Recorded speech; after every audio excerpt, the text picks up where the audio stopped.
हमारी लोग तब तक नहीं थकते हैं जब तक बेटी की विदा नहीं हो जाती। खूब दौड़ें, न्योता बांटें, सामान ले आए, इधर उधर जाएं, कभी थकान नहीं होती है। और जैसे ही विदाई भई तो माता पिता परिवारी लोग एक कोने में पड़े रहते हैं। भैया ये टेंट का सामान पहुंचा देना, मेरे बस में नहीं, ये सब मेरे बस में नहीं है, बहुत थक गए। क्यों? बेटी क्या है? बेटी एक शक्ति है, और शक्ति घर से निकल गई तो तुम्हारे शक्ति नहीं है, काम करने की जो शक्ति थी वो निकल गई है। तो महाराज आज विदाई का नंबर आया, अंत में शिक्षाएं बेटी को दी, लेकिन आजकल भी शिक्षा तुमने देखी होगी।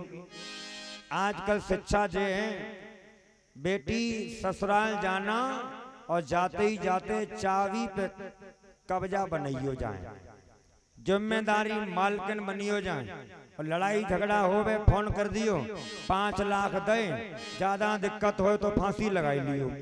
हाँ बताओ, ये शिक्षा है। अब तुम्हारे घर में एक बहू आएगी एक दिन, और बहू शिक्षा ऐसी लेके आए, फिर तब कहेंगे बहू बहुत खराब है। बहू खराब नहीं है, तुम ही खराब हो। गोविंद भगवान की। आज माता पिता भाई ने शिक्षाएं दी और कहा कि कुल की परंपरा मर्याद रे निभाए जइयो बेटी। कुल की परंपरा मर्याद रे निभाए जइयो बेटी।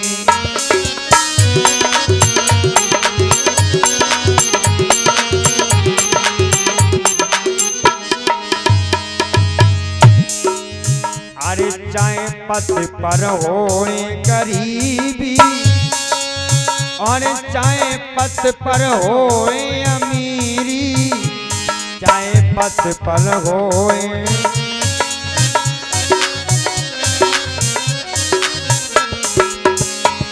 अरे तुम ना छोड़ो उनको साथ रे निभाए जइयो।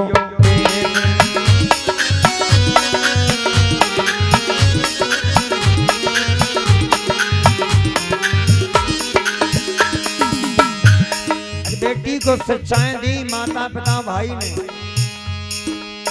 बाबुल कागल छोड़ के बेटी पिया के घर चली, ये कैसी घड़ी आई है मिलन के जुदाई, ये कैसी घड़ी आई है मिलन के जुदाई है।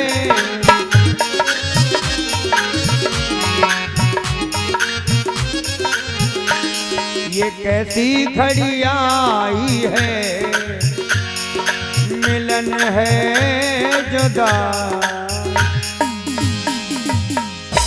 आज कंसराज अपनी बहन देवकी को स्वयं विदा करने के लिए चला।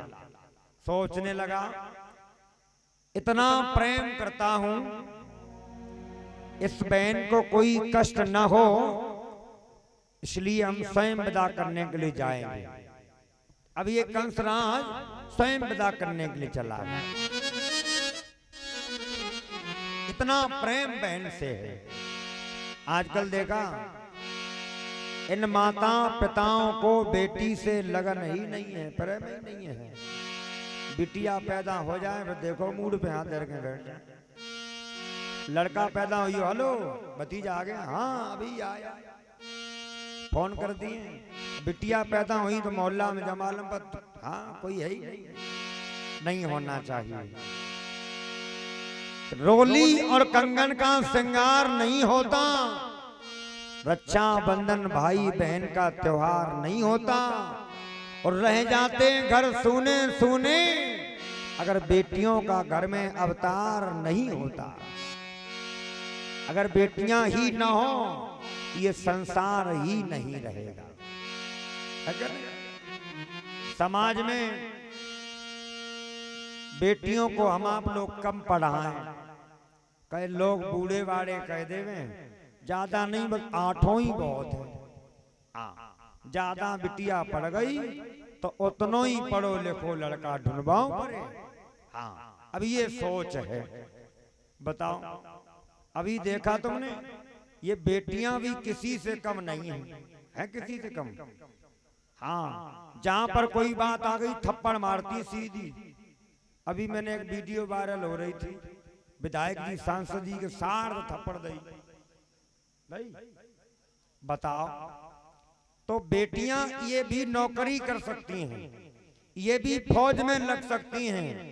जो हम कर सकते हैं ये बेटियां भी कर सकती हैं, लेकिन हम आप लोग बेटियों को दर्जा कम देते हैं।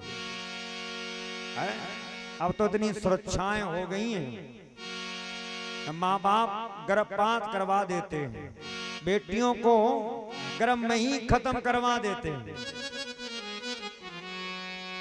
भक्त और भगवान की विदाई का नंबर आया। कंसराज बहन से बहुत प्रेम करता है, चलता हुआ जा रहा है, बहन और बहनोई को रथ पर बैठा लिया, बड़ा आनंदमय है।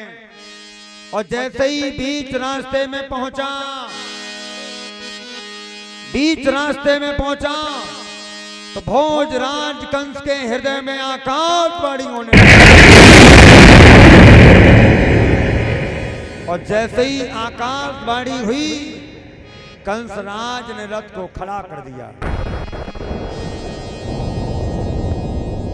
और आकाशवाणी ने क्या कहा कि जिस बहन देवकी के पीछे और इतना आनंद मनाता गए और इसके ही काले पर्दे में तेरा घातक दिखलाता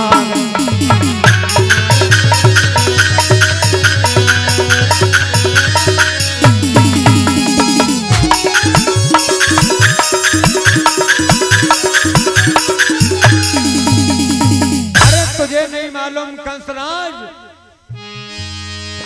इसके की 8 में गर्भ वाला और जो देवों का मान बढ़ाएगा और तुझको तेरे मित्रों समेत यमपुर की हवा दिखाएगा।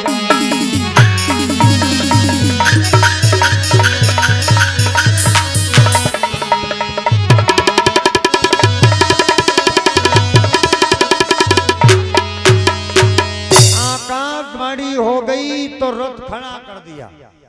अब ये आकाशवाणी कंस के हृदय मात्र में हुई।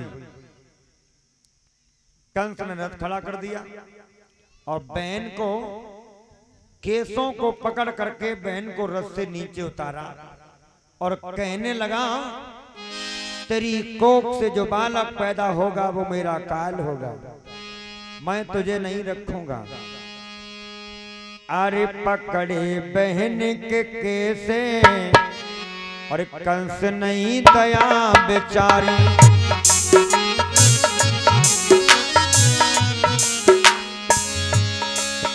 अरे पकड़े बहन के केस कंस नहीं दया बेचारी।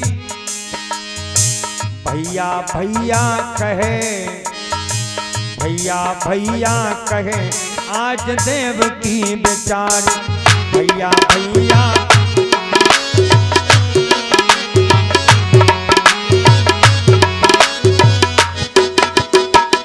आज बहन देव की बिलक बिलक के रोने लगी है। भैया अभी तो इतनी प्यार के साथ हमें ले जा रहा था, अचानक तुझे ये क्या हो गया।